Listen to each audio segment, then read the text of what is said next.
anchored by the deep friendship between our people. This relationship, which, with good reason, we and our predecessors have long called special, has made us safer and stronger through the generations. Our people have fought and died together for the values we hold dear. We have innovated, traded, and created together, fueling our economies and cultures through myriad forms of exchange. We have celebrated together, mourned together, and stood together in the best and worst of times. Mr. President, as we approach the 250th anniversary of the Declaration of Independence next year, it is remarkable to think just how far we have come. I cannot help but wonder what our forebears from 1776 would make of this friendship today. The rebel commander and pioneering First President George Washington famously vowed never to set foot on British soil. And my 5 times great-grandfather, King George III, for his part, did not spare his words when he spoke of the revolutionary leaders. Today, however, we celebrate a relationship between our two countries that surely neither Washington nor King George III could possibly have imagined. The ocean may still divide us, but in so many other ways, we are now the closest of kin. Mr. President, you have spoken of your pride in your British roots. In fact, not only have you set foot on British soil twice in the last 2 months alone, but I understand that British soil makes for rather splendid golf courses. Now, for my part, I have always admired the ingenuity of the American people and the principles of freedom which your great democracy has represented since its inception. Throughout my life, from the very first visit to the United States in 1970, and over 20 visits since that time, I have cherished the close ties between the British and American peoples. In fact, had the media succeeded in the 1970s in their own attempt at deepening the special relationship, I myself might have been married off within the Nixon family.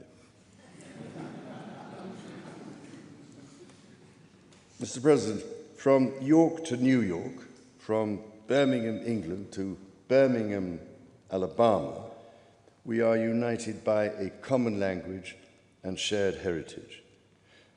The many thousands of people from each of our countries who have made the other their home have enriched our societies immeasurably, a fact that gives me the greatest pride.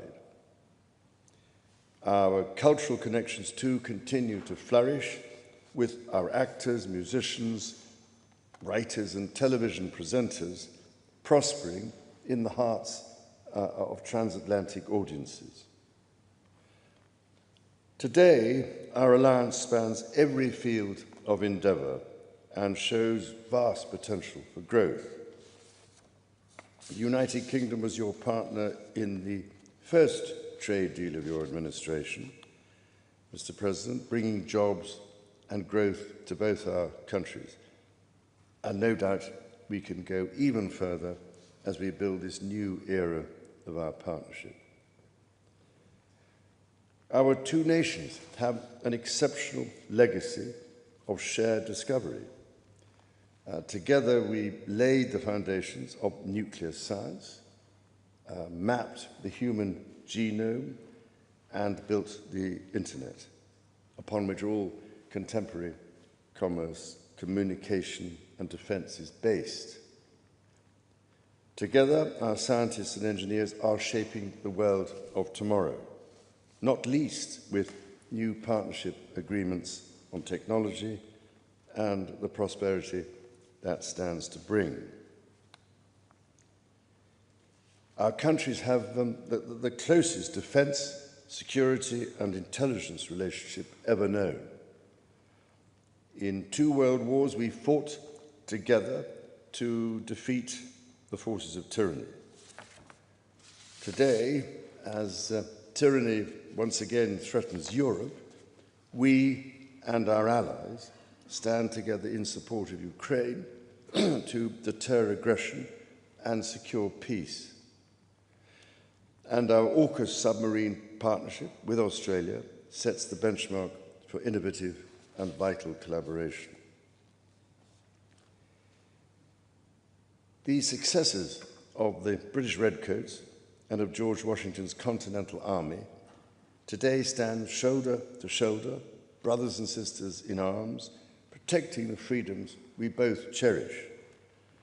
Our countries are working together in support of crucial diplomatic efforts, not least of which, Mr. President, is your own personal commitment to finding solutions to some of the world's most intractable conflicts in order to secure peace. In striving for a better world, we also have a precious opportunity to safeguard and to restore the wonders and beauty of nature for the generations who follow us. We share the ambition and determination to preserve our majestic lands and waters, above all, to ensure that we have clean water, clean air, and clean food. Our legacy for the next 250 years and beyond is to ensure that our children, grandchildren, and those who come after them can experience the awe and magnificence of the natural treasures found in the countryside, on the coasts, in the seas, and in the national parks established by your predecessors and mine. Mr. President, Mrs. Trump, the bond between our two nations is indeed a remarkable one. Forged in the fire of conflict, it has been fortified through our shared endeavours and burnished by the deep affection between our people. Tested time and again, it has borne the weight of our common purpose and raised our ambition for a better world. So, in renewing our bond tonight, we do so with unshakable trust in our friendship and in our shared commitment to independence and liberty. Therefore, as we celebrate this unparalleled partnership, allow me to propose a toast to President Trump and the First Lady, and to the health, prosperity, and happiness of the people of the United States of America.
Your Majesty, Melania and I are deeply grateful to you and Queen Camilla for your extraordinary graciousness. And to William and Kate, thank you so much. It's been so great being with you today. Thank you very much. Appreciate it. It's a singular privilege to be the first American president welcomed here. And if you think about it, it's a lot of presidents, and this was the second state visit, and that's the first, and maybe that's going to be the last time. I hope it is, actually. But this is truly one of the highest honors of my life. Such respect for you and such respect for your country. For many decades, His Majesty the King has epitomized the fortitude, nobility, and the spirit of the British monarchy and the British people. He's dedicated himself to preserving the glory and unique character of this kingdom, restoring life to the rivers and streams, supporting the works of its artists and composers, planting trees and gardens in its countryside. And I just visited one of the most beautiful I've ever seen that you just completed, and protecting the architectural integrity of cities, villages, and towns.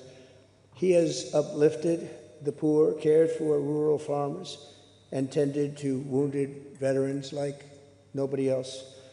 I'll tell you that I just stood in line and shook about 150 hands, and the king knew every single person and every single company, and some of them had bad names like XYZ-Q3, and he knew every one of them, or at least I think he did, because nobody was complaining. I was very impressed with that. But I just want to say that His Majesty has also raised a remarkable son in His Royal Highness, Prince of Wales. Really amazing. We've gotten to know you, and I think you're going to have an unbelievable success in future. Melania and I are delighted to visit again with Prince William and to see Her Royal Highness, Princess Catherine, so radiant and so healthy, so beautiful. It's really a great honor. Thank you. Many years ago, His Majesty opened his archives to a biographer. Among the documents was a letter from 1993 in which he described the patriotism and guided his many projects. He wrote that he was, quote, entirely motivated by a desperate desire to put the great back into Great Britain. In the finest tradition of British sovereigns, he's given his whole heart, everything he's got, to those parts of Britain that are beyond the realm of mere legislation. It's not easy, but which define its essence and its virtue, its harmony, and its soul. It's an amazing calling, and there's nobody that's answered that calling like you have. A fifth of all of humanity speaks, writes, thinks, and prays in the language born on these isles and perfected in the pages of Shakespeare and Dickens and Tolkien, Lewis, Orwell, and Kipling. Incredible people, unbelievable people like we have rarely seen before, probably won't see again.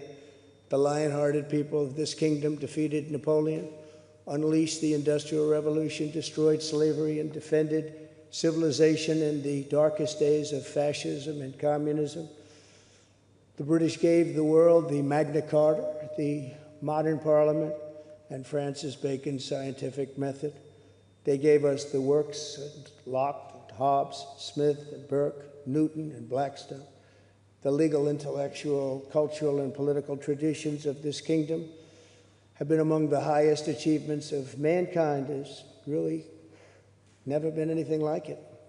The British Empire laid the foundations of law, liberty, free speech, and individual rights virtually everywhere the Union Jack has ever flown, including a place called America. You know that place very well, don't you?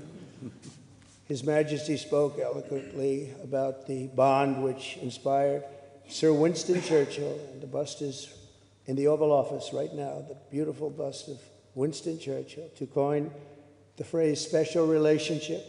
But seen from American eyes, the word special does not begin to do it justice.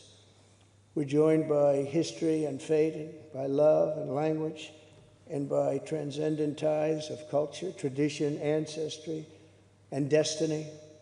We're like two notes in one chord, or two verses of the same poem, each beautiful on its own, but really meant to be played together. The bond of kinship and identity between America and the United Kingdom is priceless and eternal. It's irreplaceable and unbreakable, and we are, as a country, as you know, doing unbelievably well. We had a very sick country 1 year ago, and today, I believe we're the hottest country anywhere in the world. In fact, nobody's even questioning it, but we owe so much of that to you and the footing that you gave us when we started. Together, we've done more good for humanity than any two countries in all of history.